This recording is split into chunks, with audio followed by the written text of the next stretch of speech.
మకర రాశి వారికి ఈ వారం చాలా వరకు అనుకూలంగా ఉంది. రాష్ట్రాధిపతి ద్వితీయాధిపతి అయిన శని తృతీయంలో ఉన్నారు. పంచమాధిపతి శుక్రుడు పంచమంలో ఉన్నారు. షష్టమాధిపతి భాగ్యాధిపతి అయిన బుధుడు చతుర్థంలో ఉన్నారు. అష్టమాధిపతి అయిన రవి చతుర్థంలో ఉన్నారు. వ్యాపారరీత్యా అనుకూలంగా ఉంటుంది.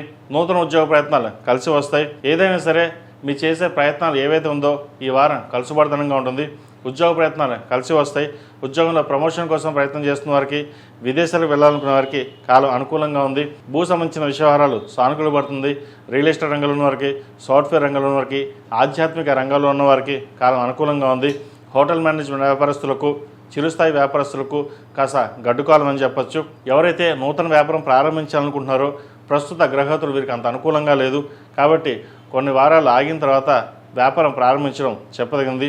ఎవరైతే వ్యాపార రంగంలో ఉన్నవారో వ్యాపార లాభాలు అంతంత మాత్రంగా ఉంటుంది. అయితే పేరు ప్రఖ్యాతులు బాగుంటుంది. రావాల్సిన బెనిఫిట్స్ ఏవైతే ఉన్నాయో అవి రావడం, ప్రభుత్వ పరంగా రావాల్సిన బెనిఫిట్స్ ఏవైతే ఉన్నాయో అవి వచ్చే అవకాశాలు గోచరిస్తుంది. రాజకీయ రంగంలో ఉన్న వారికి కాలం అనుకూలంగా ఉంది. విద్యా రంగాల్లో ఉన్న వారికి మంచి కలుసుబాటుతనంగా ఉంటుంది. వైద్య వృత్తిలో ఉన్న వారికి చాలా అనుకూలంగా ఉంది. ద్వితీయంలో రాహు బలంగా ఉన్నారు. విదేశాలు వెళ్ళి చదువుకోవాలన్న వారికి చక్కగా ఇప్పటి ప్రయత్నాలు ప్రారంభించవచ్చు. అదేవిధంగా విదేశీ సంబంధించిన విషయవహారాలు వైద్య వృత్తిలో ఉన్న వారికి కాలం చక్కగా ఉందని చెప్పచ్చు. సాఫ్ట్వేర్ రంగంలో వారికి కొంచెం గడ్డు కాలం. ఒక ఉద్యోగం చేదాకా వచ్చి చేజారిపోవడం లేదా ఉద్యోగంలోని మార్పులు చేర్పులు ఉండే అవకాశం గోచరిస్తుంది. మీరు ఎంత ప్రయత్నించినప్పటికీ ఉన్న విద్వేషం కావచ్చు, ద్వేషం ఏదైనా కావచ్చు, మేము ట్రాన్స్ఫర్ చేయాలి లేదా ఉద్యోగం బదిలీ చేయాలనే ఆలోచన ఎక్కువగా ఉంటుంది.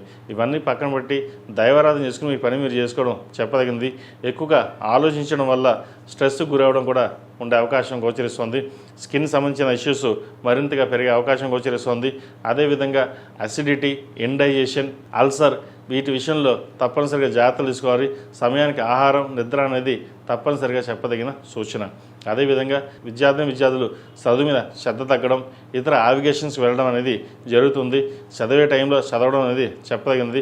ప్రస్తుత పరిస్థితుల్లో చదువు మీద దృష్టి సారించినట్లయితే భవిష్యత్తు బాగుంటుంది.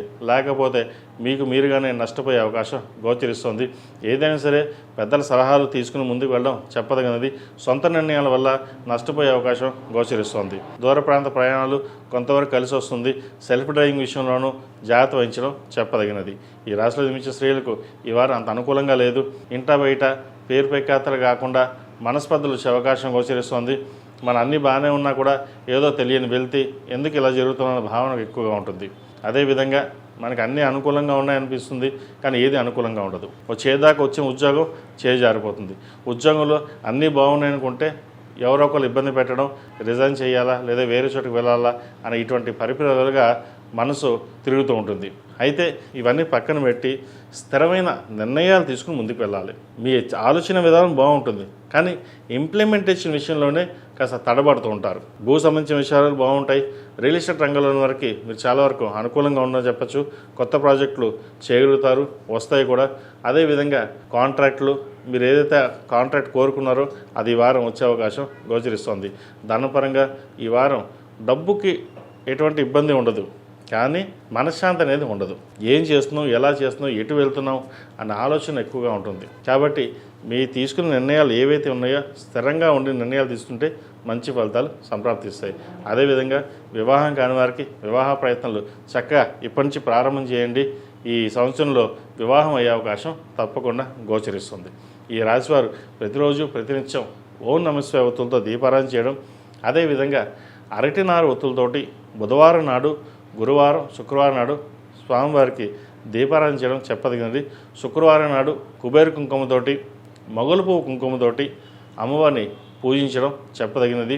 అదేవిధంగా శుక్రవారం నాడు వెంకటేశ్వర స్వామివారికి పసుపు ఇచ్చి అభిషేకం చేయించండి. గుడిలో స్వామివారికి అభిషేకం చేయించినట్లయితే శుభకార్యాలు, శుభవార్తలు వినే అవకాశం గోచరిస్తుంది.